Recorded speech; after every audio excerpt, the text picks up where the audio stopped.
British forces in the Western Desert are now in full retreat.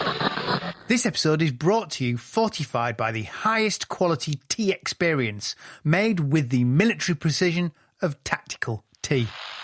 The British Army has a long affiliation with tea, keeping the Tommy going. This is Guy Byam reporting from Normandy in 1944. There are signs up. Perhaps the most common is the phrase that always brings a smile to the faces of the troops. It's a phrase that would be quite incomprehensible to anyone but a Britisher. You see it everywhere. When in doubt, brew up. Well, when you brew up next, why not consider a nice cup of Blitz brew from Tactical Tea? It's a traditional English breakfast tea, strong and robust, a throwback to the blends of the 1940s. Tactical Tea offer a wide variety of teas, white, black, fruit and herbal. So, to requisition your supply of Blitz brew, go to tacticaltea.uk and use the code WW2podcast for 10% off your order. Tactical Tea, waging war on bad brews. Hello, welcome to another episode of the World War II podcast. I'm Angus Wallace. From his earliest days, Winston Churchill was a risk taker. As a young lieutenant in the army, he charged with the cavalry at the Battle of Omdurman. He saw action on the northwest frontier, and he took a trip to Cuba to observe the war there. As a journalist, he covered the Boer War, putting himself in harm's way on numerous occasions. Aged 25, he entered the House of Commons and held many of the great offices of state, including First Lord of the Admiralty at the outbreak of the First World War. Then Minister of Munitions, and at the close of the war, Minister for War and Air. I'm joined by Anthony Tucker-Jones. Anthony is a British former Defence Intelligence Officer and widely published military expert. His new book, Churchill, Master and Commander, Winston Churchill at War, 1895-1945, assesses how Churchill's formative years shaped him for the difficult military decisions he took when he became Prime Minister in 1940. Anthony, thanks for joining me. Now, Churchill is descended from the Duke of Marlborough, one of Britain's most renowned military commanders. As a boy, was it expected of him that his destiny lay in the army? Well, the trouble that Churchill had as a child is he simply didn't excel at school. His dad, I think, just thought he was a bit of a dunderhead and didn't hold back on telling him that. Whereas actually, as we know subsequently, Churchill proved to be a very bright man, very astute man. And in fact, in his sort of early 20s, he set about educating himself. But he was never very happy at school. So I think that was a major problem. He simply didn't enjoy it. And his father felt that really he was not suited for anything other than being in uniform. So he'd asked Churchill when he was young whether he'd be like to be a soldier. And of course, Churchill had said yes, really simply to please his father. And also he had, there's that famous story, he had a huge collection of toy soldiers, I think about 1,000 other things. And he was playing with them one day in his room, and his father came in and spent about 15 minutes with him. And this is maybe a sort of measure of how neglected Churchill felt by his parents. But that incident stuck with him great. His father had lingered for so long playing with his toy soldiers. And I think that kind of sowed a seed in his mind that maybe his father thought he was, had the makings of being a good soldier. Whereas the reality was his father felt he wasn't suited for anything else. The irony being, of course, is that when Churchill got to Harrow, he joined the Harrow Rifle Corps and got a taste of military life, what we would call today the Combined Cadet Force or the Army Cadet Force. He joined that. And certainly when he got to Sandhurst, he found himself in his element almost, that he actually enjoyed it. He found it much more preferable to school. So that kind of sowed the seeds for him being a soldier. But I think really it was accidental. But you're right, picking up on, the Duke of Marlborough, in that Churchill sort of had soldiering, woven into his DNA by virtue of being a descendant of, Britain's probably third most famous general, I guess, after Montgomery and Wellington. And also, of course, he was famously born in Blenheim Palace, visited it regularly. He saw the tapestries and during the 30s, of course, wrote a book on the Duke of Marlborough. So I think he had that sense of history and that sense of place in history, I think. And to be fair to the man, and his family, of course, that was born from a sense of entitlement. He was an aristocrat by birth, son of a lord, But the thing is, he didn't have an aristocrat's deep pockets. He was forever in debt. And indeed, ironically, that's something that fueled his journalism and his writing as an author, because he quickly found that he wasn't going to become famous as a soldier quickly, and indeed struggled to make money. So when he was presented with a choice to stop being a war correspondent, because obviously there was a clash of interest, and concentrate on his soldiering, he actually resigned his commission and opted to be a war correspondent, which of course for us today actually was a bit of a godsend, because it meant he honed his craft as a journalist and as a war correspondent, which led to all the books that he subsequently produced. But of course, those books were constantly driven by a need to earn an income. His mother, after his father died, his mother very, very quickly ploughed through, the family fortune, and kind of left Churchill as sort of the primary breadwinner. I mean, he comes out of Sandhurst 20th of 130, which I thought was actually perfectly respectable, considering, as you say, his father thought he was a bit of a dunderhead. But how is his military career? Because I would have thought coming out of Sandhurst, like that, you potentially have quite a good military career ahead of you, but he's only in the regular army for 4 years. Yes, you're right. The key thing with Churchill was he desperately wanted to win a gallantry award. I think, his ultimate goal was to be a politician. He wanted to follow in his father's footsteps. And although his father had died, I think just before he was commissioned, he desperately to impress and please his father, even though he'd gone. So he wanted to sort of build on his father's legacy as a senior politician. And he had hoped initially as a soldier that if he won a gallantry award, of course, that would make him famous. It would give him a platform for which to campaign on. But that didn't happen. So you're right. He was only a soldier for 4 years. But what he ended up doing was, despite resigning his commission, he packed himself off to South Africa as a war correspondent, but ended up joining a regular unit, raised in South Africa, sort of paramilitary organisation. He ended up joining them. And was still dual-hatted as a writer and as a soldier. But even though he was only a soldier for 4 years, I mean, boy, did he pack it in.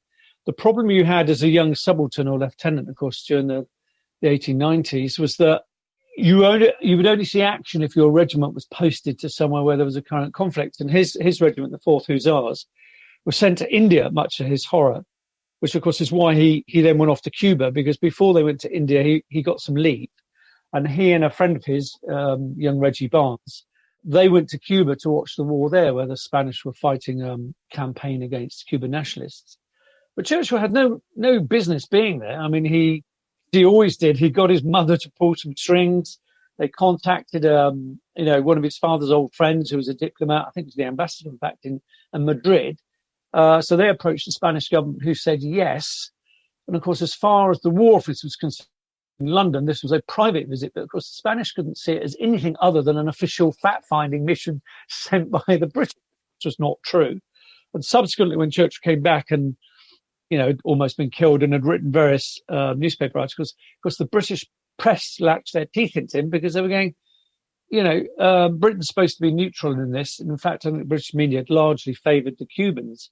So, of course, it looked like the British government was actually backing what the Spanish were doing there. So he caused a bit of a diplomatic stink when he got back, and in fact continued to do so, well, pretty much all his life, really. What amazed me was he must have been the nightmare junior officer, because he's constantly seemingly badgering people to get him shifted to wherever the latest action is, as opposed to just getting on with regimental life. So he gets himself to the Sudan by, patronage shifted. Yes, you're right. His respect for the chain of command was woolly, to say the best. There's ways and means. So going to the Sudan, he'd actually written to, I think, Commander-in-Chief of the British Army, which as a young subaltern, you had no business of doing. There are channels, obviously, chain of command that you have to go through. But again, because he had that famous Churchill name and his mother was connected, he had no reticence in actually going to the top all the time. And actually, I think that was a life lesson that he picked up. That was, to get things done, you should always go to the top. But yes, you're right. I mean, he was a nightmare to manage as an officer, because he could never sit still. All the campaigns that he took part in were nothing to do with the regiment that he served with. He simply kept getting bored. So, in the case of when he was deployed to India, he very quickly got himself assigned to the Malakand Field Force and went off to the northwest frontier. He then got bored again and managed to get himself assigned to Kitchener's army down in the Sudan, which was trying to conquer the Sudan and suppress the dervishes. So he went off down there. So he was constantly seeking adventure and glory. And I always think actually that was a measure of him being a risk taker, because it was the impetuous youth, if you like, but he took that risk taking into his later life, and in fact all his life, because he clearly learned nothing is in life is gained without taking risks. Of course, he continued to do that even when he was a politician. And I think that's what we find attractive about Churchill, his politics aside, is that enormous enthusiasm that he had for life, and also his brazen risk-taking. When he went to the northwest frontier with the Malakand Field Force, well, he had an assignment to a newspaper to write. And these days, if a soldier was writing for a newspaper, there would be hell to pay, because you've got, operational security issues. They could be talking out of turn. They could be criticizing government policy or government strategy, so it's simply not done. But to be fair to Churchill, he wasn't the only one that was doing it. I mean, I think there was a hardcore of young officers who got bored, who wanted awards, who wrote for papers. Again, he wasn't the only one that used to write for newspapers. Of course, because of his name, he was always the one that came to prominence and continually caused embarrassment to the commanders. So, for instance, with the Sudan campaign, when he went off down there, he wrote a book called The River War, in which he was highly critical of Kitchener. Where you go again, he's a serving officer. He had no business doing that. I think the book sold quite well, and again, got him notoriety, but it made him inordinately unpopular. He doesn't seem to have any problems taking responsibility and shying away from trouble. So, when there's a train crash, isn't there, in South Africa, he takes command of troops, even though he has no command responsibility, whilst they're under fire by the Boers, which again, it's taking decisions and moving towards sort of adventure and glory. Has no, I don't know if it's fear. Does he have fear? I'm not sure he does. This is something else I can't work out. Is he fearful, or does the fame and glory overcome him to move towards put himself into these positions of danger? Because he continually will do this amazingly throughout his life. Yes, I think you're right. I don't think I don't think he was frightened at all. He memorably said that the charge at Omdurman was one of the most exciting 3 minutes of his life.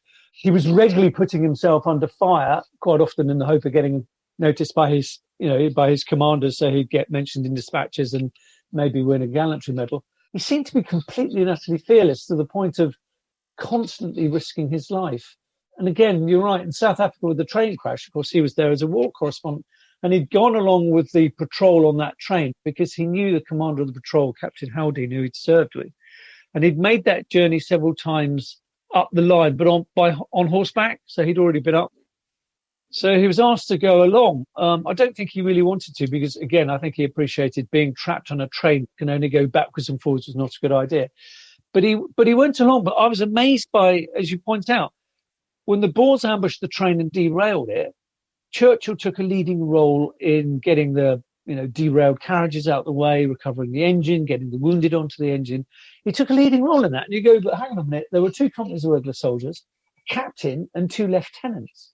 And he's there as a civilian with no business whatsoever getting involved. He should have been carrying behind a rock, quite frankly.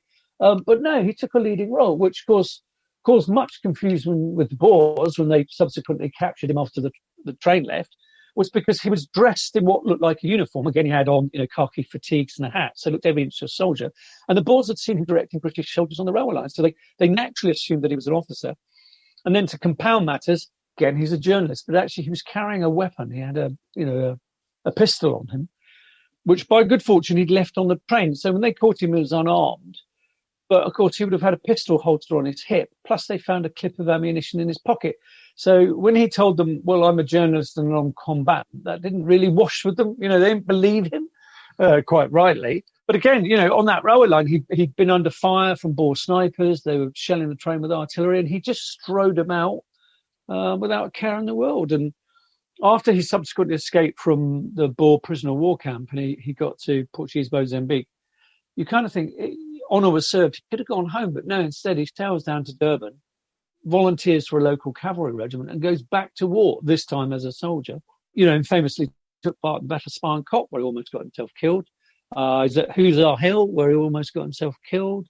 Duartsdorp almost got himself killed. I mean, the personal risks he took were quite staggering.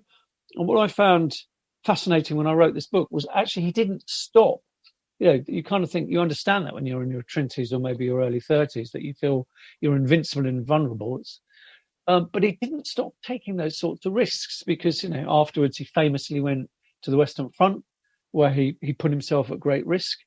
And during the Second World War, he constantly put himself in danger, much to the despair of his staff and his commanders. He was like a moth to the flame, I think. The call of the drums was overwhelming to the point that he kind of lost all sense of rationality, I think, which convinced me, actually, I think deep down, clearly Churchill did become a warlord, during the Second World War because he was our prime minister and our defence minister, so he put himself in charge of the war. So he was firmly a warlord, but I think deep down he was a frustrated general because he loved commanding. And I think if he'd stayed in the army, if it wasn't for his flagrant attitude towards discipline and the chain of command, you can imagine him becoming a famous general like his ancestor. Deep down, soldiering, I think, was woven into his psyche, that he wanted to be in charge of troops, famously wanted to be there at D-Day, famously wanted to be there at the crossing of the Rhine, which you have to say, for a head of state, is simply not appropriate. If a political leader tried that today, you can imagine the row that there would be in the press. But I do wonder if part of his problem might be, he's 25 when he enters Parliament, which is, I hadn't quite appreciated how much he'd packed in to his life before entering Parliament, and he was only 25. I do wonder if he was almost in too big a rush to be a general, and he couldn't get there fast enough, so he ends up in Parliament. Where does he stand politically? His father was a radical conservative, wasn't he? Yes.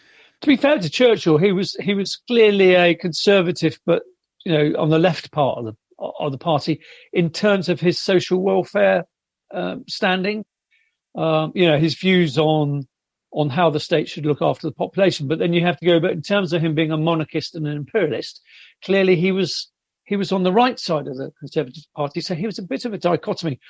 But he certainly didn't, completely agree with Tory policies because, of course, he famously crossed the floor and joined the Liberal Democrats, which of course, they weren't Liberal Democrats, they were just Liberals, yes, which of course greatly boosted his political career because David Lloyd George took a shine to him and took him under his wing and mentored him. And I think that boosted his political career enormously. But of course, what it also did was, politically wise, it made him look a bit unreliable. Political parties don't forgive that sort of behaviour. But then memorably, of course, he then left the Liberals and rejoined the Conservative parties. That period, from 1910 till almost all the 20s, he's continually in office doing something. Now, that gets me to, is his first big role the Home Secretary? And we're talking about men of action and unusual things that people do. So he's Home Secretary at the time of the Sydney Strait Siege. So this is such a fab story. You'll have to, because it had me looking it up on Pathé. When I discovered there's a Pathé newsreel of him there, and it's clearly him at the Sydney. I cannot imagine any modern day politician taking control of a situation such as that. So tell us about the Sydney Strait Siege. Well, the police had managed to corner a number of anarchists. I think they were Latvians, but they'd been involved previously in a robbery and a shooting at some police officers. So understandably, the police were keen to apprehend them. And they were besieged in Sydney Street by the police. But because the anarchists were armed, the military had offered to send some troops down to help them. And of course, Churchill gets a call from the Home Office saying, "Would you like some help from the army?" To which he said yes. But of course, Churchill, being Churchill, couldn't simply go into the Home Office, sit down at his desk and wait for the report to come in. Again, that call of action, the call of the guns, drove him to go down and have a look firsthand, which, again, you have to say is wholly inappropriate for a Home Secretary. Can you imagine if there was an incident like that today? And as you rightly point out, to make matters worse, it was one of the very, very first occasions that Pathé News filmed, such an incident as this. And there is Churchill in the street, apparently giving directions to armed soldiers, armed policemen, refusing to let the fire brigade in, fire out. So he got himself in a complete and utter political row. I mean, the media had a field day, and he had no business to be going. And I think there was subsequently an inquiry, and he was exonerated for his behaviour because he was accused of overkill. The army turned up, I think, with some artillery and machine guns, which were actually never deployed. But of course, word got round that Churchill had been heavy-handed and called in the army with a view to flattening the building, which was clearly not the case. In fact, he'd shown great sense and tact, because when the fire brigade had asked should they put the fire out because all the shooting had resulted in the building catching fire, or the anarchists themselves had set fire to it, he instructed the fire brigade not to get involved simply because he didn't want any of the firemen getting shot. So you kind of think, he was quite sensible, but it just simply was not appropriate for him to be there, because it looked like he'd turned up and taken over control of the operation, but he just couldn't help himself. It was symptomatic of Churchill's character that he constantly had to be involved. It's amazing because you see him in this doorway and they're clearly in the line of sight to be shot at, and they're clearly sheltering in the doorway, and you think, wow, you're in a position where you could be shot with armed policemen around you, and you're, as you say, you're in front of them and he's sort of sneaking a peek round. It's absolutely incredible. Yes, I mean, footage I didn't know existed. Yes, I mean, he escaped being shot in Cuba, he escaped shot in India, he escaped being shot in the Sudan. I mean, he had the luck of the devil. He then escaped being shot in Sydney Street. He was so lucky all the time. He could have been killed. That was something researching the book, I learned was that, he could have been killed on at least a dozen occasions. I mean, his durability is quite remarkable. The fact that he got to 90 is quite amazing. Well, yes. He also has an ability to be in the right place at the right time from his point of view. So he gets the job of being First Lord of the Admiralty, and he gets that with 1911. So he has a few good years at that. And then the war breaks out. So again, he finds himself centre piece in the middle of world politics, in a conflict.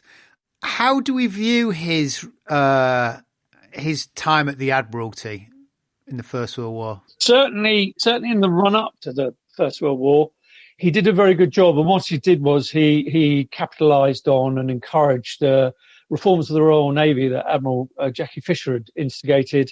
So building up the submarine fleet, building new battleships, developing a fleet air arm, of course. So, rudimentary development of aircraft carriers, all those sorts of things. And then come the outbreak of the war, he alerted the fleet so the fleet was actually on alert and on standby and ready to go.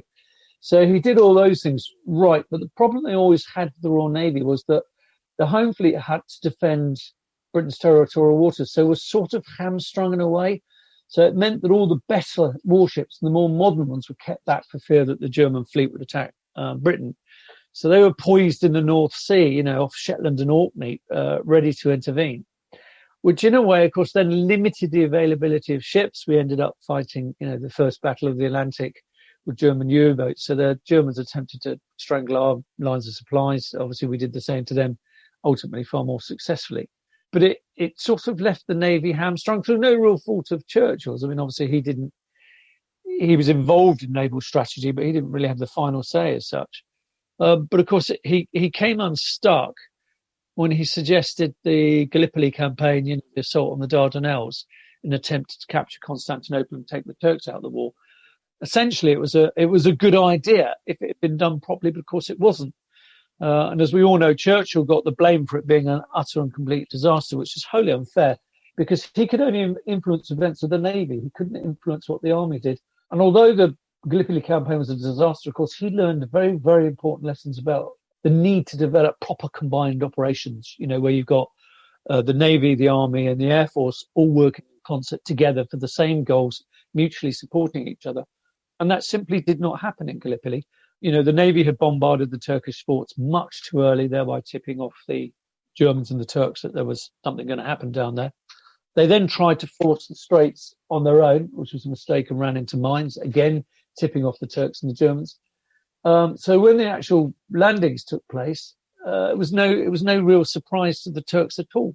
And in fact, they were able to contain them very, very easily, and they remained stuck for the rest of the campaign until they were evacuated. So the whole thing was just poorly orchestrated, and it became a chicken and an egg argument, because the army said, well, we can't capture Gallipoli if we don't have the support from the Navy. And the Navy went, well, we can't push up the Dardanelles if the army don't capture that peninsula. So it became a blame game. And of course, the thing that brought things to head was Jackie Fisher, who'd initially supported the naval side of things, announced in the cabinet that he'd never, ever supported them and that he was going to resign. And of course, that pulled the rug from underneath Churchill, because it signalled Churchill did not have the full support or faith of the Navy, and he had to resign. And again, subsequently there was an inquiry into the handling of the campaign, and Churchill was largely exonerated. But of course, because the idea had originated with him, he's forever associated with it and forever blamed for it. But that's simply not fair. I mean, it isn't that simple. I mean, possibly his own crime was to try and keep it going longer than necessary. He did urge the new First Lord of the Admiralty to not withdraw, because obviously he knew if the troops in the Navy withdraw from the Dardanelles, then the whole thing would be a failure, and it would be laid on his doorstep, which of course is exactly what happened. Yeah. But so what do you do when you resign as a politician in the First World War? What most people do is go and sit in the back benches. They don't volunteer and somehow, presumably, bully his way into getting a commission to rejoin the army. And I've never quite figured out how he only gets to be a lieutenant in the regular army, but he gets himself shipped to France as a major. Gets himself a promotion and back into the trenches. Well, into the trenches. Yes, you go. Well, he in fact ended up as an acting colonel again, which he had no real business doing. We all know that Churchill was a very emotional man. He wasn't a callous man. He was decisive, maybe impetuous and rash at times, but he wasn't a callous man. His actions always weighed heavily on him, whatever it was he was doing. And I think he was shaken to his core by the failure of the Gallipoli campaign. I mean, it really did affect him. And also, of course, all the media at the time blamed him. So he was publicly pilloried. So I think he wanted to get away from London and get away from the Houses of Parliament, as you rightly point out. Obviously, once he lost his cabinet job, he should have just simply gone on to the backbenches as a regular MP. But he didn't want to do that. And also, I think going to France was actually probably an act of penance almost on his behalf. And goes back to what I said earlier about he desperately wanted to be a commander of men, and that gave him the opportunity. During the early part of the war, he'd famously tried to take command of the defence of Antwerp. Again, he had no business doing that. First Lord of the Admiralty had no business doing that, but had got himself over there on a fact-finding mission and then volunteered to command the garrison. And of course, the British government, the last thing they wanted was the First Lord of the Admiralty, political head of the Royal Navy, being captured in Antwerp by the Germans. So he was quite rightly summoned home. But so I think him going to France was a bit of an extension of that. Again, as I say, it's that frustrated soldier in him and that perpetual junior lieutenant wanting action. So he went to France, but of course the government had to make safeguards to ensure he didn't get himself killed, because again, that would have been political disaster. He's a famous family, he's a famous politician. By that stage, he's quite famous as a writer. So they had to do what they could to try and keep him out of harm's way. So initially he was sent to a recouping battalion to train and get a feel for commanding a battalion. And then was sent to command a battalion of the Royal Scots Fusiliers, who were in a quiet sector of the Western Front. So again, that indicates that they didn't want him getting himself killed. But of course, once he got there, he did everything he could. Fearlessly led patrols regularly out into no man's land. He used to make an inordinate amount of noise when he was out in no man's land. I mean, I think one of his men had said, he blundered around like an elephant, which alarmed them no end because, of course, it drew German fire. So again, he was terribly, terribly reckless, but brave. I got the impression from reading some of the memoirs of the men that served under him, they did actually respect him. By the time he went back to London, I think they appreciated him. Initially, of course, they didn't like him because he was a celebrity. It was like, well, it would be like a modern day celebrity turning up, in Afghanistan or something, and then going, why on earth are you here? You're only here because you're famous. Like you rightly pointed out, you only ever got to the rank of lieutenant when you were in the army. You've got no business commanding a battalion or indeed a frontline unit. And of course, he turned up, with everything a gentleman needs to go to war with: collapsible table, easel, paints, tin bath, the works. And I think initially, and also the battalion had liked their former CEO. So initially, I think they were distrustful of Churchill. They didn't quite know how he was going to behave or what he was going to do. But by the time he left, I think they respected him. They felt that he was had proved to be a good leader. But obviously, he went back to politics, so didn't stay on. Was he recalled? Did they ask him back because they had a job for him? Is that why he leaves the? I've suddenly my mind's gone blank on where he go. How he is he recalled to be Minister of War and Air? Or is there Lloyd George, who was Minister for Munitions, became Prime Minister. So he eventually appointed Churchill in his previous job, but that was some considerable time after Churchill had gone back to London. I mean, he would have been under political pressure by the government to come back. They really didn't want him staying out there any longer than necessary. And I think he felt honour was served that he'd done his bit and came home. His Minister for War and Air, as Russia's the Russian Revolution has happened, so Russia's left the war, the civil war in Russia.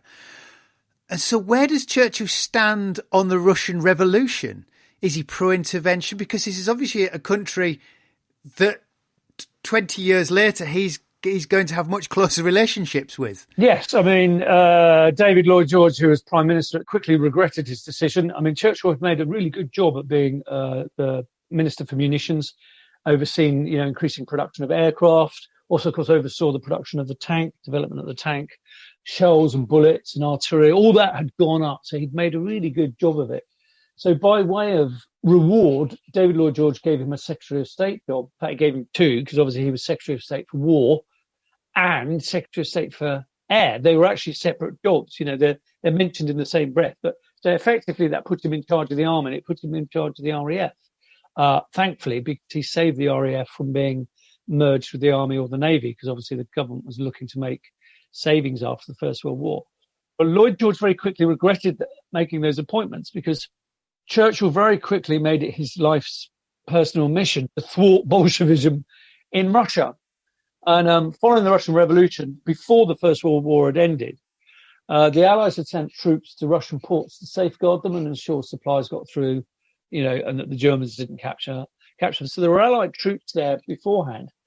But when the First World War ended and the civil war was escalating, the Allies kind of had no stomach for getting involved in a prolonged war in the Russian Empire. I mean, the Russian Empire is absolutely vast, and they didn't really want to get involved. They just suffered one major global calamity, so there was no stomach for it.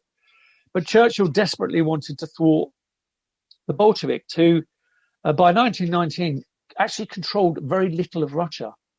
The problem the Whites had, the pro-Tsarists, was that they were very, very fragmented. They didn't operate really under a unified banner. They couldn't get their act together. If they had, the Bolsheviks would have been destroyed immediately. And what it meant was, of course, the Bolsheviks were given a breathing space in which to slowly expand their territory, which, of course, included Moscow. And then, fatefully, the Allies decided to surrender a lot of Russian POWs that had been held by the Germans back to the Bolsheviks, rather than ship them around to Vladivostok or down to the Crimea and hand them over to the Whites. They just sent them back over the Russian border, which immediately gave the Red Army 500,000 recruits. I mean, Churchill was flabbergasted at this decision, thought it was foolhardy.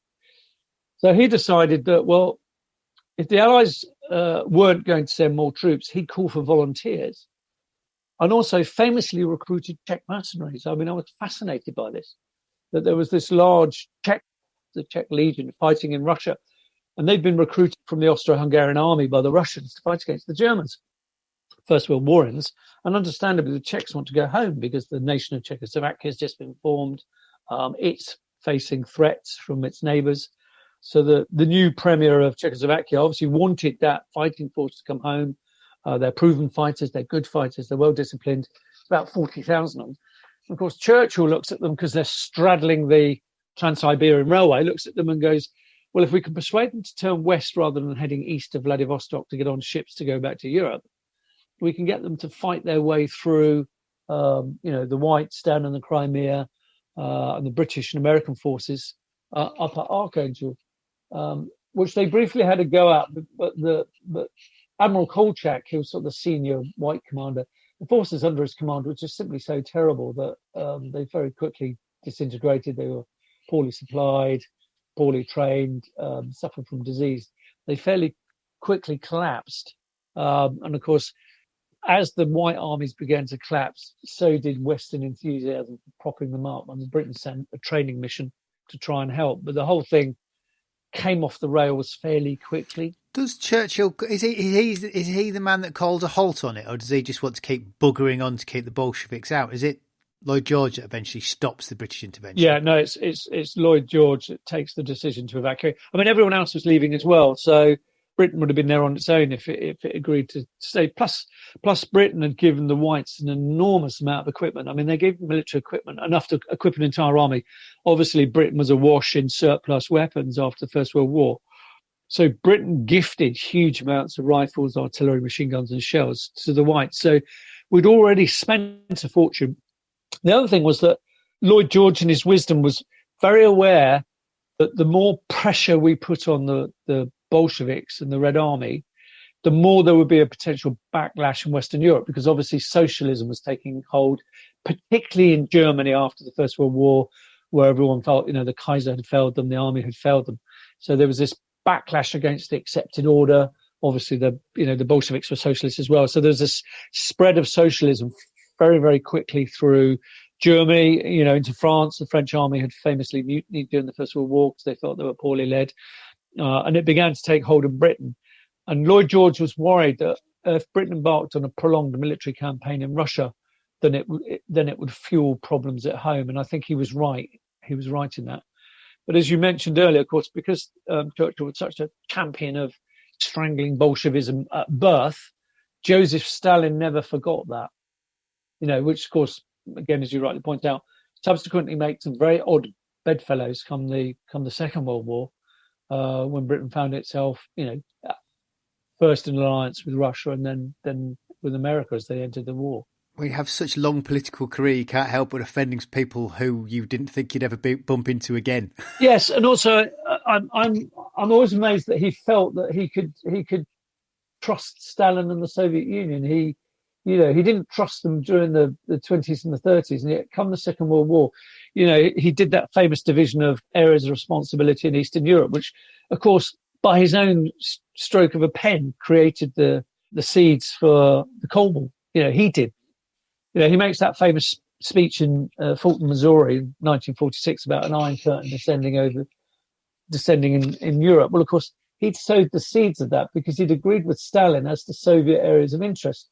Now, from a purely strategic point of view, you can understand the logic of that. Russia, the Soviet Union, has been invaded twice by Germany. So Stalin wanted to create a buffer zone of friendly states in Eastern Europe that would protect the Soviet Union from war in the future.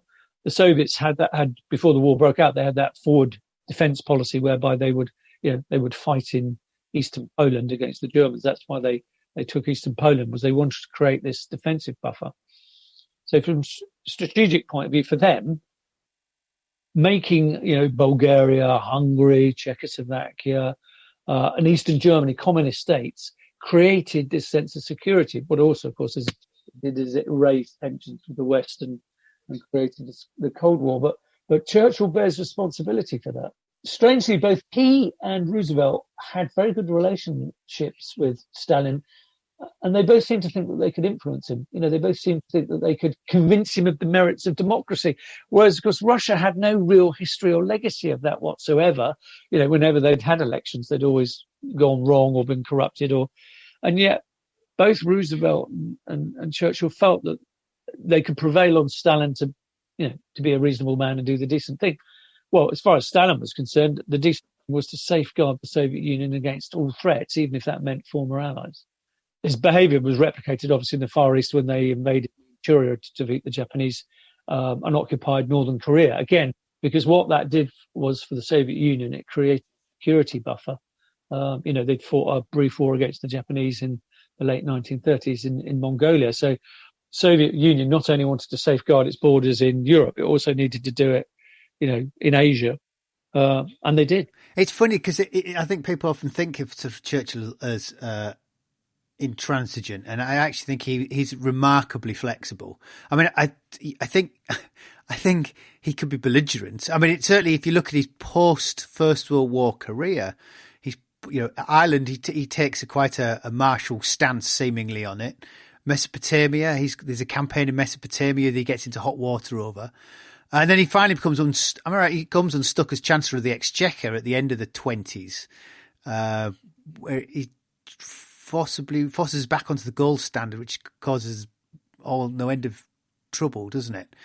But at the same time, he joins the Conservatives again. So you have this remarkable flexibility in you're never quite sure what he quite believes in. It's such a complicated character. Yes, you're right. Churchill had policies of Churchill. He was very much a pick and mix politician, I think, yes. In that he took he took policies from all the political parties that he liked and he made them his own, which actually I think, due respect to him, made him his own man. He discussed earlier, he understood the need for the state to be socially responsible to its population. So that meant there needed to be some sort of welfare cushion for those that were on poor terms. And you're right, he was very, very flexible on many things, but the one thing he was not flexible on ever was the issue of the monarchy and especially the empire. He was a child of the empire. He made no apology for that, but then everyone else was at the time. Apart from Labour, as it grew stronger and stronger as a political party and began to question, the morality of the rights and wrongs of having an empire. But Churchill was a child of the empire, and he knew that to give Ireland home rule, and especially India home rule, would unravel the empire, because of course it wasn't a continual landmass. We had all these colonial possessions and the dominions spread around the globe, but they were not continuous areas. So the cost of maintaining them, policing and defending them was absolutely enormous. Churchill understood that to give India home rule would then signal, well, everyone else should have home rule, and that's the end of it. So he knew that, he understood that. And closer to home with Ireland, everyone thinks he was branded a Lilliput Napoleon over Ireland.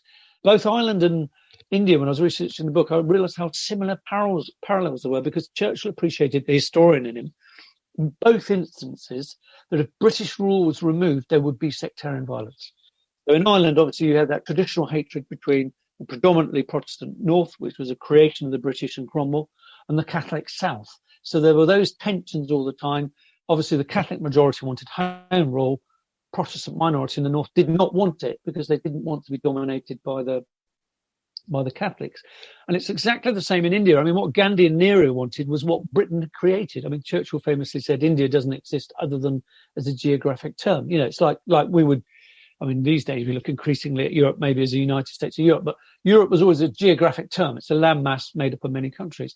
And he looked at India like that. It's the same. There was no United States of India for Indian nationalists to inherit. It didn't exist.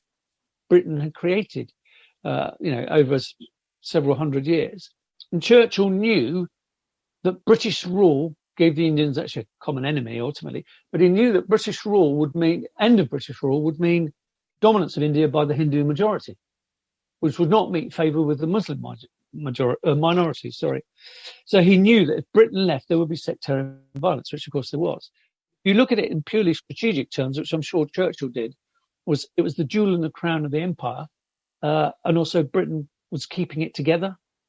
To be fair to the Indian government after independence, they had a real job trying to keep India together. They're lucky that more states didn't succeed, because that was always one of the things about the Stafford Cripps mission during the Second World War, when agitation for independence was mounting. Cripps turned up with this offer, which basically said, India could have dominion status with a view to home rule at a later stage, and all the member states of India would have the right to succeed if they wanted to. Of course, complete anathema to the Indian National Congress, because the last thing they wanted was, the various states being given the right to become independent. That wasn't what they wanted. And indeed, of course, for the Muslim League, it wasn't what they wanted. They wanted a Pakistan and Indian homeland. An Indian Muslim homeland.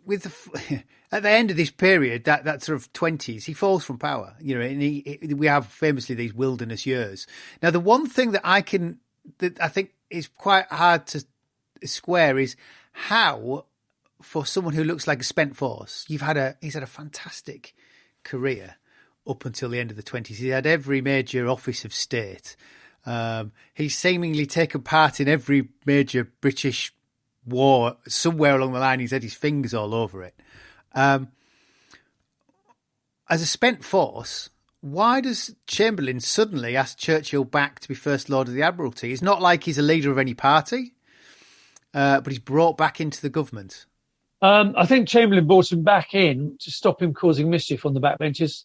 I think it was better to have him on the cabinet than outside the cabinet, causing a problem. Churchill had maintained his reputation, as a public figure during his wilderness years by constantly warning about Nazi Germany and Hitler. and the German rearmament. He was very aware of. And of course, Churchill wasn't making those statements as a knee-jerk reaction to what he saw in the media and press. In fact, British intelligence were keeping him briefed. So he was seeing, even though he was out of office, he was kept up to date by the British intelligence services because he'd helped create them just before the First World War. He'd helped create them and he'd nurtured them.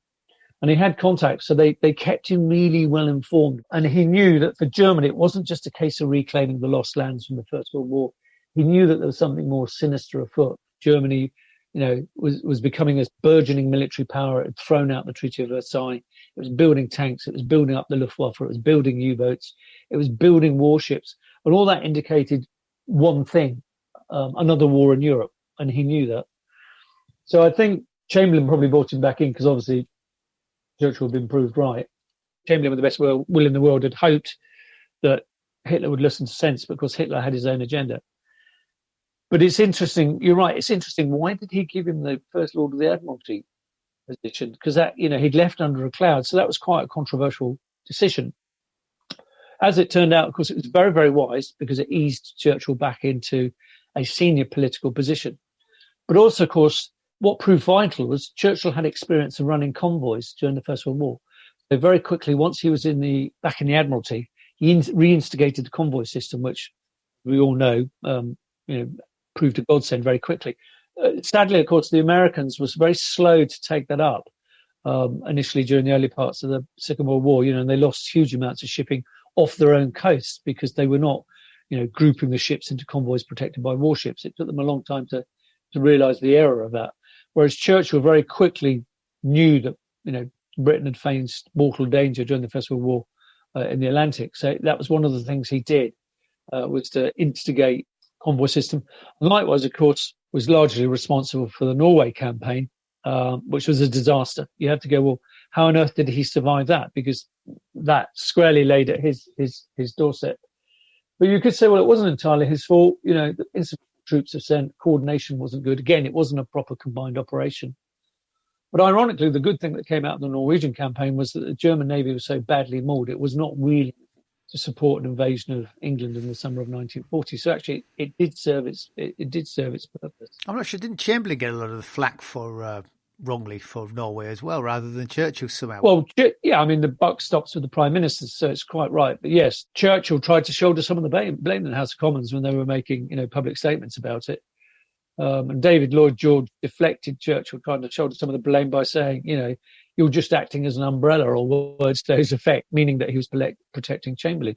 Of course, Churchill had to do because Chamberlain had appointed him. Which partly shuffles him into power, doesn't it? The fact that he somehow avoided the blame of Norway and Chamberlain took the flak. But I think going back to the wilderness years, what I found fascinating with that was that Churchill had been cast out because of his imperialist views, particularly on India, and continually objected to the idea of rule. Remained, a very outspoken figure over the rise of Nazi Germany. But what surprised me was how he got completely wrong over Japan. Britain had had a naval treaty with the Japanese for a long years, so they'd been allies in the Far East.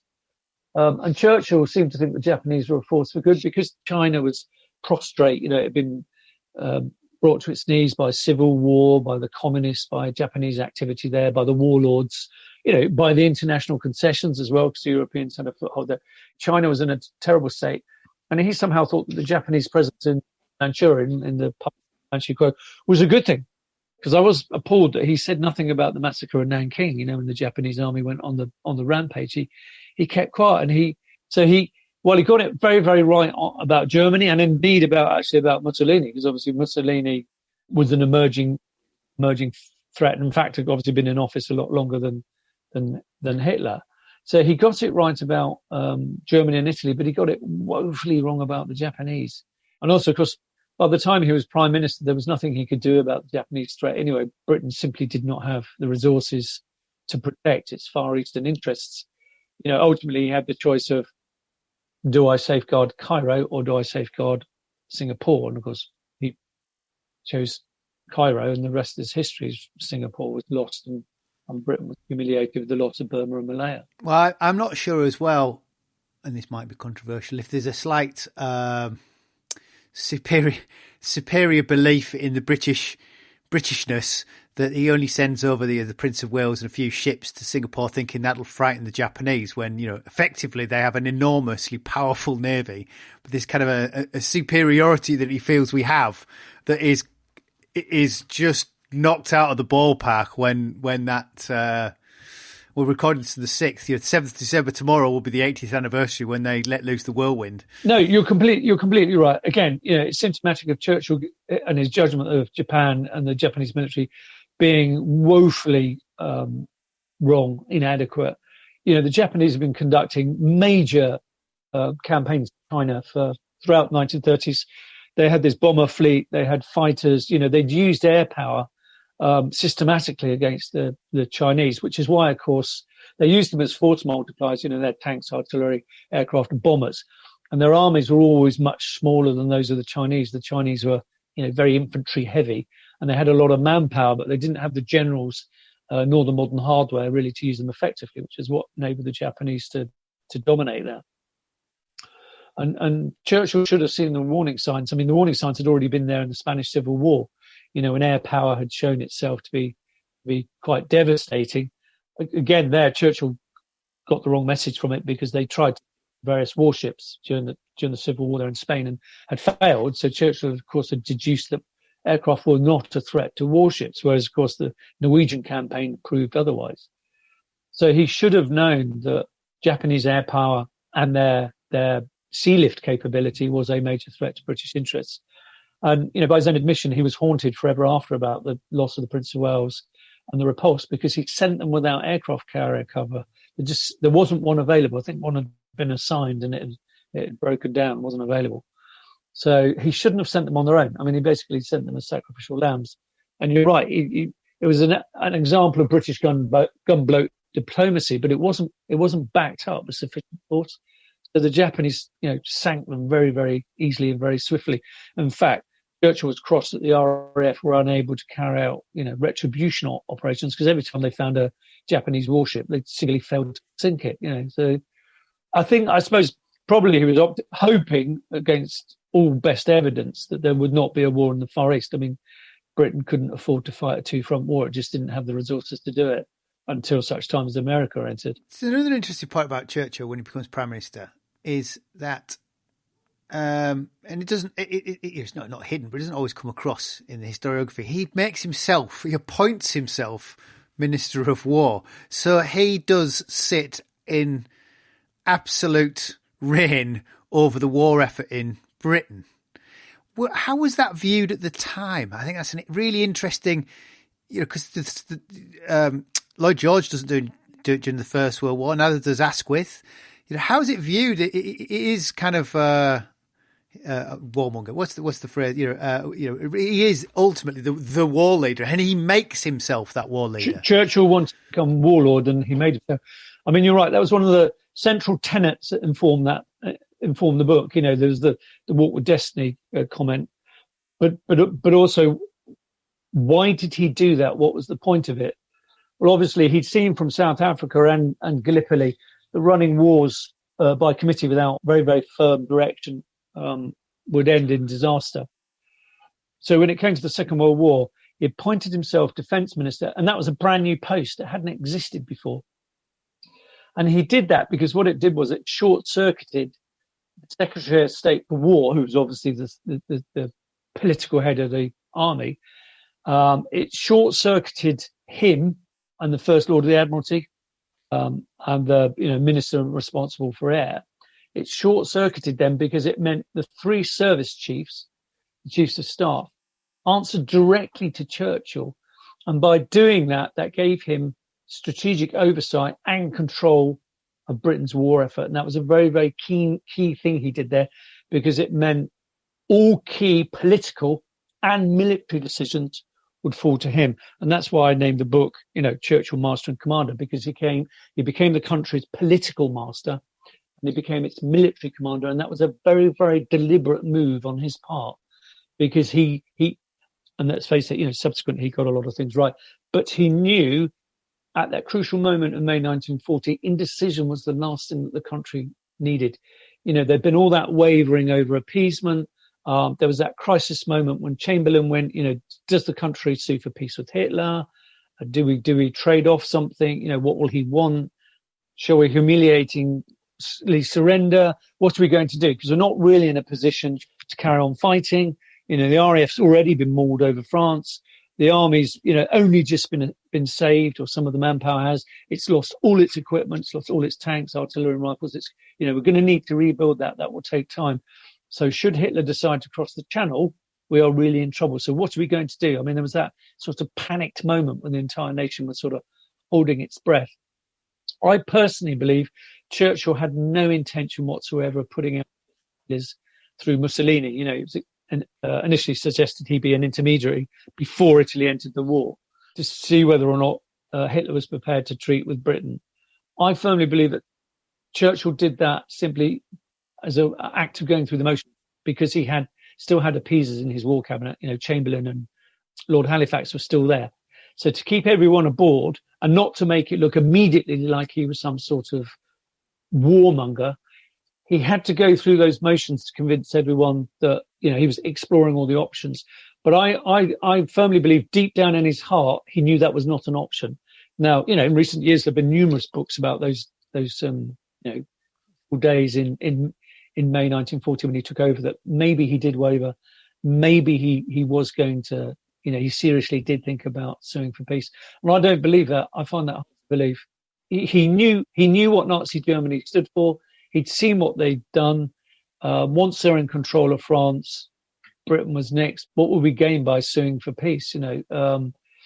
Hitler could have done like he did with, Vichy France. He would have said, right, well, Britain can have an army of 100,000, no tanks, no aircraft. You can have a police force.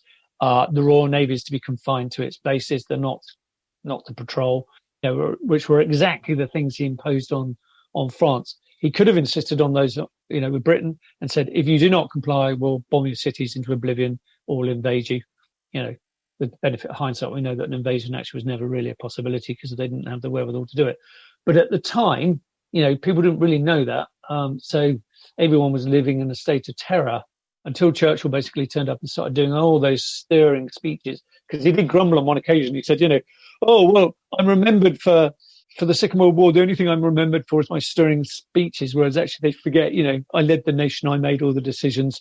And also they forget Dunkirk, because the minute he got into office, he's appointed 10th of May. Within 5 days, he's got the French Premier Reagan on the phone going, we're done. France is going to fall. And you think, you imagine the stress that must have put Churchill on. Your key ally that you're trying to help has phoned you up and has said, you've been in the job for less than a week, and they phoned you up and said, we're going under, we're going to be defeated. And of course, within a space of, another 10 days or so, the BEF and part of the French army is trapped around Dunkirk. Churchill's then got the decision of counterattacks have failed. What are we going to do? Do they surrender? Do they try and fight their way out? And Churchill, of course, took that difficult decision to authorize the evacuation. And however you look at that, that clearly signaled to Paris and Renaud that Churchill was abandoning France. You can't see it as any other way. Okay, there were British troops elsewhere in France, and some of them were still on the way. But by removing the BEF, over that, whatever it is, 5 days, it told France that Britain's effectively out of the war and has abandoned them. And for Churchill, that must have been a really difficult decision. Initially, when they authorised withdrawal, they said, do not tell French commanders, because they've then got no reason to maintain the perimeter and the rear guard to help us get our men out. If they know, their morale will collapse and they'll go. And then you have this slightly odd scenario where the French are then grumbling at Churchill for not rescuing their men, and Churchill's going, well, we're there, we're waiting for them, but they've not been given the orders to go. You need to tell them to leave. And I think on at least one occasion they turned up ready to embark French troops and they weren't ready. But of course, of the, whatever it is, 320-odd thousand men that they evacuated, a third of those were French and Belgians and went back again. But people don't appreciate that. You think, Dunkirk's an absolute miracle. And you go, but sadly, a third of the troops that were evacuated, for which the RAF lost lives, the Navy shed blood, the small ships shed blood, that enormous national sacrifice, they all went home thinking that they would continue the war and were subsequently interned by the Germans. Whereas you go, if that 100,000 troops had stayed in Britain, that would have formed the core of a Free French army under Charles de Gaulle, and de Gaulle's fortunes could have gone much, much more differently than they did. So, so I think the minute he got in, he took that difficult decision. The other one was to fight the Battle of Britain. Again, why don't you sue for peace? And he went, no, until such time as they try and cross the channel, we will resist them in the air, which, of course, initially put fighter command almost on its knees, particularly once the Germans began to attack the radar installations. If they kept that up, that would have been the end. And then, of course, by good fortune, the Germans accidentally bombed Greater London or wherever it was, and Churchill, in a peak of anger, ordered Berlin to be bombed. So Hitler then transferred his efforts to bombing Britain's cities. So Churchill, two decisions he made there subjected Britain's cities to the Blitz. I mean, that ultimately you have to say that was his doing. But of course, it worked out to our advantage because it took the pressure off RAF Fighter Command. They were able to, refurbish their airfields and their runways. They were able to repair damaged radars, which got them back in the fight, which meant all the time that the Germans were bombing London and elsewhere, RAF Fighter Command was able to put up its interceptors and shoot them down. And it became a battle of attrition, which ultimately the Germans gave up. But of course, the Germans don't really see it as the Battle of Britain. They just see it as an air campaign against Britain, because you've got, famously the Blitz without the Krieg. There was no lightning war. There was just lightning. They didn't cross the channel. It was just... I never thought of it that way. Yeah. There was a Blitz, but no Krieg. So, but the Germans, I think Hitler really saw the Blitz as a way of pressurizing Churchill to sue for peace. Basically if you do not come to your senses, we'll flatten your cities, which I think made Churchill more determined than ever. I mean, Churchill, famously toured all of Britain's bombed cities and saw people and, kissed babies and shook hands and sympathized with people. Whereas, of course, Hitler, very memorably, never, ever visited a bombed German city, allegedly because he couldn't bear to see the devastation. But you think, what kind of support was that for your people, and showing solidarity and just leadership? Yeah, and leadership. Yeah, you're right. Whereas, there are hundreds, if not thousands, of Churchill, forlornly scrabbling around rubble. The photos that I thought very touching actually was one of Churchill in a Thames barge with Clementine, his wife, travelling up the Thames to see some of the bombing damage. And you can see he's clearly really distressed. She's got her arm around him trying to comfort him, and is obviously anguished by what's happened. So again, it must have been difficult, him knowing that by Britain continuing to resist, we were going to have to take that sort of punishment until such time as we could turn the tide. And again, I think that's the measure of the man, because any lesser mortal might have started to think maybe we should start putting out peace feelers. How much longer can we keep this up?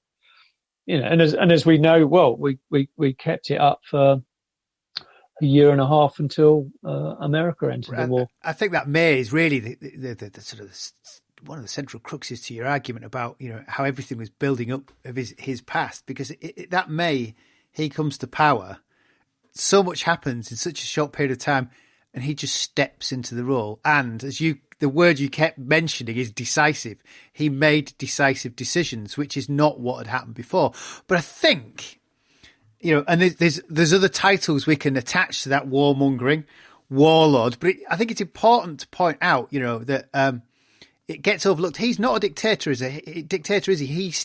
He's answerable to the House of Commons, and there's some, especially to 41 and 42, there's some grim moments. So how does Churchill face the Commons? Is the cause for him to resign? Does he belligerently bully through it? I'm going from memory here, but he faced at least two votes of no confidence, both of which he survived. But of course, if he'd lost the vote, it essentially would have meant he had to resign as Prime Minister and someone else would have been appointed. But the first vote, before it took place, he basically stood up in the Commons and did one of those classic Churchill speeches. And he said to them, you really, really must consider what you're about to do, because the outcome will signal to the rest of the world Britain's resolution to continue the struggle. So I think he put the fear of God in them. He was saying to them, if you get rid of me at a crucial moment, you get rid of a leader, you're going to have to put another one in. You've got a change of administration. It's going to show Britain being weak. And he very easily won the vote. It went his favour. And what that then did, of course, was it shamed the naysayers, because the support they garnered was so small, it basically shut them up. So you're right. Yes, he could have been voted out of office. Likewise, he could have been taken sick. You know, he was an old man. He was in his 60s. His health wasn't great. His punishing schedule on international travel was quite amazing. I mean, I was amazed to read about the fact that, you know, when he went to see Roosevelt in December 41 after Pearl Harbor, he'd had a minor heart attack or minor stroke after he'd done his speech to Congress, and his doctor, Lord Moran, didn't tell him because he was worried that if word got round that Churchill was ill, it would undermine confidence again in Britain's resolution to carry the war on. Since there've been a lot of medical assessment about actually what was wrong with him, whether it was just angina or whether he had a heart attack. It's a very good book actually came out recently, which pours in great detail over all of them, including incident. But it's good because it's written by two medical consultants, and of course they look at it with a fresh modern medical eye. So they look at it, but whatever afflicted, I mean, he really was ill. You know, he didn't feel well. He had pins and needles down his arm and all the rest of it. And you think, oh God, you know, if he'd seen Roosevelt, won the Americans over, and then died in Washington, that just would have been appalling. You know, who would have succeeded him? It would just been a disaster. So you have to admire his own personal resilience. It wasn't just his decisiveness. It was that keep buggering on. You know, as they say, it's that ability of his just to.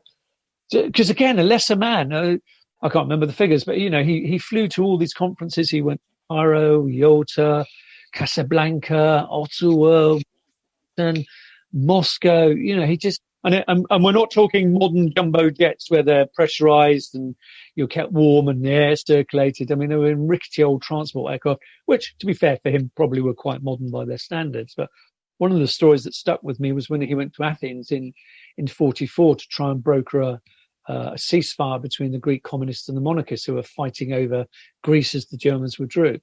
He held a conference in his aircraft on the runway, you know, during the winter, and they turned the engines off, and of course the aircraft immediately became, you know, really, really cold. And you just think, you know, how he didn't finish him off, I don't know, because of course he famously had pneumonia after, I think it was at Yalta, you know, had to recuperate in Morocco, get some warm air and some sunshine. So he constantly put his health at risk, but that wasn't the measure of the man. You know, that he didn't want to stop. Well, it's the wonderful story about, you know, putting himself at risk, about how he suggested to the king that they both go and view the D-Day landings from the ship, and eventually the king, it's pointed out to the king that if both of them are lost, the country's had it. So the king intervenes and tells him that, has to tell Churchill that he can't go. But yes, you're right. Again, the warlord in Churchill, he wanted to take part in D-Day. So, you know, he saw the king once a week for lunch and for him to brief the king on what was happening.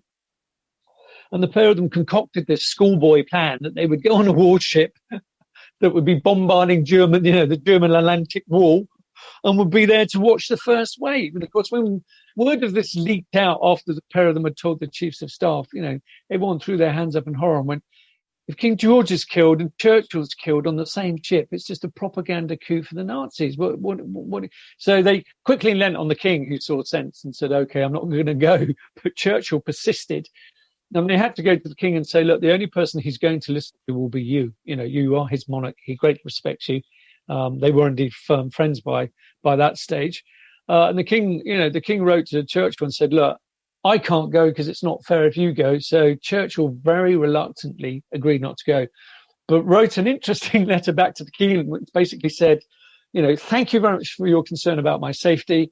You know, I'm very honored that you're concerned. And yes, I wish to respect your wishes. But I must let you know that this should not set a constitutional precedent of the monarch restricting the movement to the British Prime Minister. You know, because initially when the king had said, you know, you shouldn't really go off British soil, he said, well, I'll be on a British warship, which is British soil. So the pair of them didn't go, but he got over there a few days after. But again, it was that, you know, that call of the guns. He wanted to be there, up front, you know, because he went to Italy and North Africa on a regular basis and made Monty's life a misery by being a nuisance and getting underfoot and all those sorts of things. Can't imagine how everybody, from the pilot who's flying him over potentially airspace that could be attacked, all the way through, it must be a nightmare to look after Churchill flying around doing all these ridiculous things. And all those diplomatic shuttle flights he did, he didn't really need to do them. They could have done it over the telephone, or, there were other fairly modern forms of communication that they could have done it. But I think, again, that's a measure of Churchill, that he knew the value of face-to-face. Stalin was important, that they needed to meet. Obviously, after Pearl Harbor, Churchill went immediately. Poor old Roosevelt's got more than enough on his hands. The Japanese are attacking across the Pacific. The US fleet's been attacked. So, of course, he's got all his chiefs of staff. They're trying to figure out what they're going to do, how they're going to respond. Obviously figuring out something like the Doolittle raid, all those sorts of things. And Churchill goes on coming over for a visit. And they must have gone, this isn't really a good time. But, of course, by that stage, Churchill had developed a really good relationship with Roosevelt. And I think Roosevelt understood the value of them getting together, which they did. But, yeah, you just think, Field Marshal Brooke, Chief of the Imperial General Staff, writing in his diary on VE Day, without Churchill, England was lost for certainty.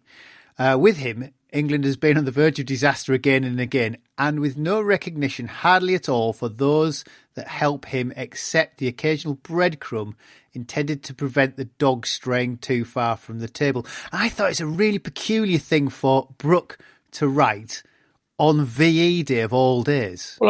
I think, he was offended that Churchill took all the credit, because these days, a lot of people have heard of General Brooke, but probably not Admiral Pound. Might have heard of Cunningham. Most people haven't heard of Portal, who, of course, was head of the RAF. Most people know Dowding because of Fighter Command and Harris because of Bomber Command, but they don't know the senior commanders for the RAF or the Navy. I say Brooke because obviously he had a lot closer relation to Churchill than the others, I think. But yes, Brooks said that because, Churchill had survived a lot of disastrous military campaigns that were his fault, that a lot of his generals had tried to dissuade him from undertaking. You've got the Greek campaign, which meant the Western Desert Force in North Africa couldn't conquer Libya. They could have captured Tripoli and taken Italy out of the war. Instead, they had to send troops to Greece, which, of course, then sparked an Axis invasion of the Balkans, with Yugoslavia and Greece. They then, of course, withdraw to Crete, which again sparks another German operation, the famous air invasion of that, because, of course, Hitler did not want British troops, and particularly the RAF, anywhere near Romania's oil fields. So he had to create the security perimeter in the Aegean. So you've got, Greece is a disaster. Crete's a disaster. We go on about Dunkirk, but there was a Dunkirk from Greece. There was a Dunkirk from Crete. We've then got, famously, the Royal Navy pushes those convoys through Cairo and Alexandria to re-equip the Western Desert Force that became the Eighth Army with all these tanks and fighters. Great loss. And Churchill continually insists that they counterattack as soon as possible. Not when they're ready, but as soon as possible. And of course, you've got things like Operation Battle Axe, Operation Crusader, and they're all very swiftly crushed. Because one of the reasons, of course, is because Erwin Rommel's turned up with the Afrika Korps while Britain's distracted in Greece, which meant the Germans were able to get, initially just 2 divisions. That's all it took. So very quickly, of course, they got themselves to the very gates of Cairo. In 42, in July, there was this enormous flap when Cairo had to be evacuated, and it looked like for an instant that Rommel was actually going to get to Cairo, and that Egypt would be lost. So there were all these losses. Obviously, as we've discussed, the loss of Burma and Malaya, Singapore. Churchill had survived all these key disasters, and his chiefs of staff, of course, had helped claw all these back, helped change the turn of the tide. But Churchill was the one that got the credit. I was saddened to read that, when the chiefs of staff met in Downing Street with Churchill just before, it was on the 7th, just before VE Day was announced, General Ismay, who was Churchill's senior military advisor, records in his diary how he was slightly dismayed. None of the chiefs of staff raised a glass in toast of Churchill's leadership. And he says, it's because we were all too choked with emotion on the enormity of the occasion. The Second World War in Europe's coming to an end, and it was all quite, emotional. And I thought that's not the real answer, is it? The real answer is that they were not prepared to toast him because he'd simply offended too many people and done his own thing for far too long, that they were not prepared to acknowledge that. And a lot of them, of course, didn't really stand up to him. Brooke did, and that made Brooke's life very difficult. Monty did, before Battle of Alamein in October 42 and November 42. Churchill again had turned up in Cairo, and thorough and had told Montgomery to act immediately.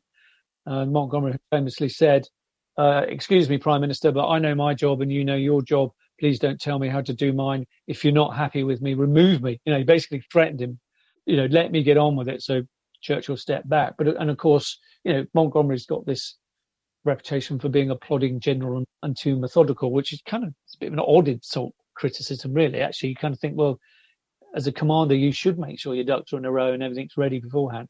But what it meant was, of course, is that by the time that Monty launched his counteroffensive against Rommel, at El Alamein, he was ready to go. He wasn't pushed into it. All his preparations had been made, and he was as certain as he was that they would prevail. But you could say, well, if Churchill had got his way and he'd acted sooner, then Rommel might have fended him off. I mean, as it was, Rommel got away. That was the only blemish with the whole El Alamein camp victory, was that they failed to catch him, and he got all the way back to Tripoli, and obviously then the Germans were able to ensconce themselves in Tunisia, which meant the war in North Africa was dragged out, into May 1943, slightly needlessly. But in a real world, nothing's perfect. It's amazing that the atmosphere on VE Day has these undertones of we're just sick and tired of Churchill. I wonder if the country felt that. So when you get the election in 45, Churchill has never won an election, had he? As a prime minister, he's brought to power. He wasn't even party leader when he came to power, and I always kind of feel there's a sort of foregone conclusion that he should win the election. And I wonder if the country just has had enough of him when they vote him out. Again, history is unfair to Churchill because they go, oh, well, he lost the election. And you go, well, Churchill didn't lose the election.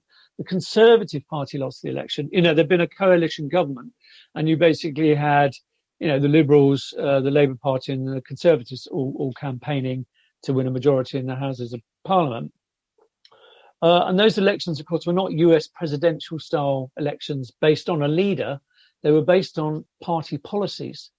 So you're right. I mean, when you look on balance, you think, well, Churchill did a pretty good job. We survived, we won. Ergo, we should be grateful. Let's vote in Churchill and the Conservative Party. But of course, Labour had spent a lot of time thinking about post-war policies, what the country would need to get back on its feet. So its policies were far more attractive than those of the Conservatives, and that's why they won.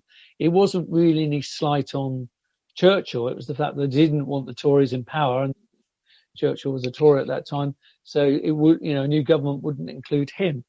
The other thing is, of course, a lot of troops who were just being demobbed in Europe, starting to come home, of course, wanted a fresh start. We've had a coalition government. It's time for a fresh broom, a fresh leader, a fresh start. It's going to be a brave new world for Britain. And likewise, of course, the war with Japan was still going on, so there were a lot of servicemen still in the Far East still going, I want to come home now. I blame the government. I blame the war effort. I need to get back. Obviously, Japan didn't surrender until August 45, whereas the war had ended in May 45 in Europe. So there were a lot of servicemen who, because Churchill had attracted himself so closely to the war effort, he was our figurehead, he was our leader, our political leader, our warlord, because he was so firmly wedged in the public consciousness. I think a lot of servicemen held him personally responsible for their situations. And when I was researching the book, I was saddened by the story about when the Allies had their victory parade in Berlin, how a lot of the troops there deliberately turned their backs on him. There was one unit that did it, and a soldier had famously remarked that the troops had done that because they'd learned it as passive resistance from the Quit India movement, whereby the Gandhi had obviously tried to instill peaceful opposition. That didn't work out so much in August 42, but the troops turned their backs on him. When the elections were carried out in Berlin for, obviously the postal vote, lots of troops simply voted for socialist parties because they wanted a new start. That's the irony.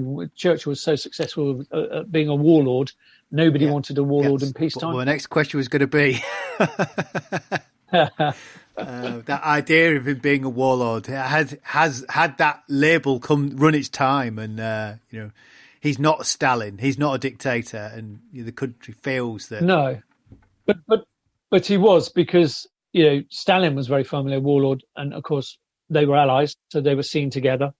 Churchill was seen with Roosevelt a lot. Of course, America's warlord was Eisenhower. because he became Allied Supreme Commander. And also Roosevelt deferred on most matters to, as you mentioned earlier, General Marshall, who was the senior army commander, and obviously to the senior admirals because of the war in the Pacific, and the senior, U.S. Air Force commanders because of the air war in Europe. I think he was more willing to take advice from them than Churchill probably was from his own commanders, which him being snubbed by the chiefs of staff at the end of the war. So I think Churchill was a warlord because his impact on the strategic conduct of the war was very, very significant. One of the reasons I wrote the book was a number of years ago, I did a book on Operation Dragoon, and I was struck by the fact that Churchill, the landings in the south of France to complement D-Day, I was struck by how Churchill was so opposed to those landings because he didn't want to weaken the Allied war effort in Italy, which had already been weakened by diverting divisions to Normandy. Churchill threatened to resign. He went to Eisenhower and said, this is a waste of time. It needs to be called off. I mean, he was right, but, and if you don't do that, I'm going to resign. Poor old Eisenhower had no authority to cancel it, and pointed out to Churchill that both he and Roosevelt had committed to, two amphibious assaults on France to Stalin, and that it was too late to change the plan. It was going to go ahead come what may, and it did.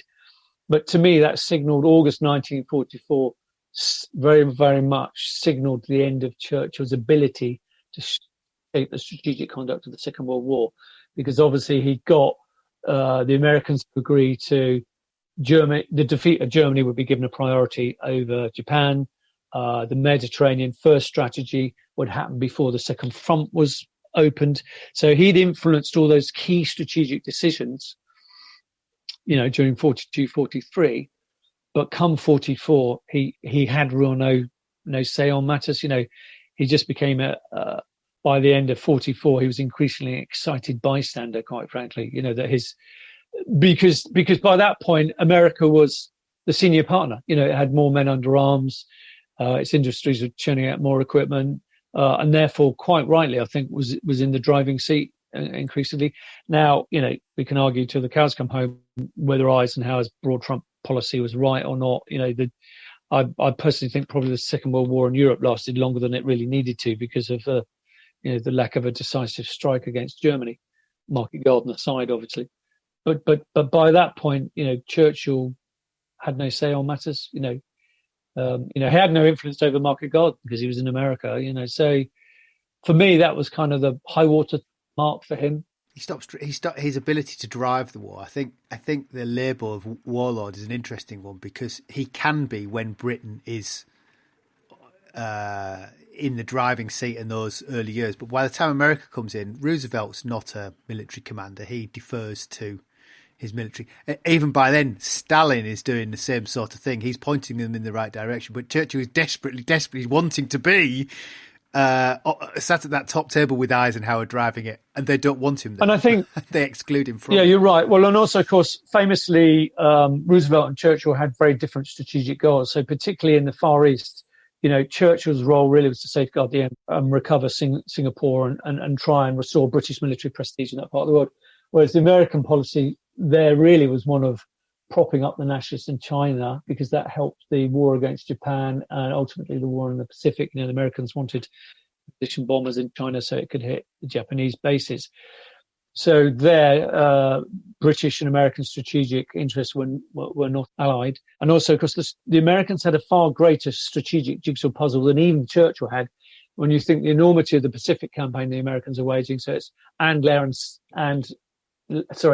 air, and sea. You've got their fleet, their Marines, their Air Force clearing those islands. That's an enormous campaign. You've then obviously got what they're doing in India with Stilwell and limited resources there and trying to get supplies across the hump and, the Burma Road into China. You've then got obviously their role in the Mediterranean and North Africa. You've got their role with the Battle of the Atlantic. And then obviously once they're in Europe, you've got their role in defeating Nazi Germany. So in a way, for Roosevelt, trying to juggle all those theatres of operations was probably more complex than what Churchill faced.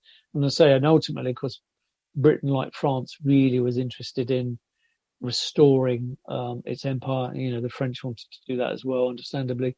Whereas Roosevelt's view of the world was different, of course, because famously they'd issued that Atlantic Charter when they'd got together in August 1941. So even before America had entered the Second World War, they got together and they agreed on the Atlantic Charter. And of course, one of the key tenets of that was that all people should have the right to self-determination and self-government, which of course meant democracy, which for Britain and France was not a great idea when you're controlling, vast colonial possessions. In a way, Churchill was held hostage to fortune by that, by agreeing to it, because you have to go in principle perfectly understandable, because those remarks were actually directed at the Italians, the Germans and the Japanese, with a view to, once the territories they were occupying had been liberated, they would have democratic governments. So you could understand that, but you go, but by the same token, that will actually apply to, well, does that apply then to Burma and Malaya? Does it revert to British control? Yeah. So there was a very divergence of interest there. And of course, ironically, it's dangerous for what you wish for, because obviously in Eastern Europe at the end of the Second World War, because the Red Army was in all those Eastern European countries, they voted in communist governments. Now, whether you say that they were fair and balanced elections is another matter, but to the best of my knowledge, most of those communist governments were initially at least voted in willingly. Okay, the Russians were behind the scenes pulling the strings, but it wasn't just a case of the Russians turning up and installing communist government straight away. I mean, maybe Poland's probably accepted to the rule, but they tried to give this illusion that there was some sort of democratic process behind the Iron Curtain, which really obviously was for domestic purposes rather than international ones. But. Well, as we stray into the post-war world, it seems like a good place to finish. Thank you, Anthony. Loyal listener, if you want to read more of Churchill's experiences before the war and how these shaped him as a wartime leader, Anthony's book is Churchill, Master and Commander, Winston Churchill at War, 1895-1945. I think in episode 155, I suggested we'd be looking at George S. Patton. Well, I got myself confused. We'll be looking at Patton in the next episode, 157. So until then, I'm Angus Wallace, and thanks for listening.